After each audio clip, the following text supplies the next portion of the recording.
Hey, this is James Parker with Parker Muscle and Sports Clinic. Let's talk knees today. So knee disability is a large portion of disability in the world. The World Health Organization estimates that 46% of disability cases are knee cases. So let's look at the joint itself. What happens here? Where does pain come from?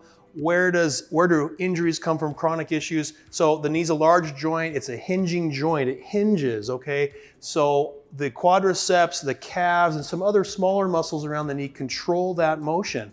Now pain can come from the joint itself, it can come from the ligaments. These purple lines are ligaments around there. Those can be sprained, they can be stretched.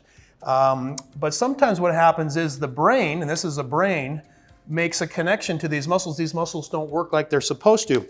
The problem with how knees are treated in the typical musculoskeletal world nowadays is they're exercised, they're taped, they're scraped, they're needled, all sorts of stuff like that. Well, what happens if that doesn't work? And many times it doesn't.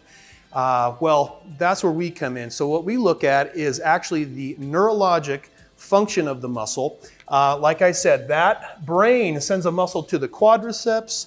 Those quadriceps should engage. Well, what if this pathway is disturbed? What if this side works but this side doesn't? Well, that's going to cause altered joint mechanics, which is going to lead to joint pain, if not injury. So what we do is slightly different. We can isolate these specific muscles. We can determine which muscles aren't working. We can isolate these, target them, we treat them directly, and the results are immediate. What we have you do is go out and try them that day, if not within a week. Do that aggravating activity, see how it holds up. You will notice immediate results.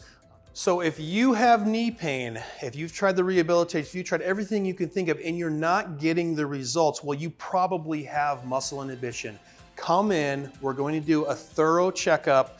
We're going to test all the muscles of that knee and above and below, the hip and the ankle also, because they can also have an influence on that knee. We're gonna kind of get a really good comprehensive look at why your knee hurts, what is going on in that joint that is causing you to have issues with going up and down the stairs, racing down the road, jumping as hard as you can, squatting as much weight as you want to squat, anything like that. We're going to determine what we need to treat on you and get that taken care of. And we're going to do it the fastest, the safest way possible with the most longest lasting results.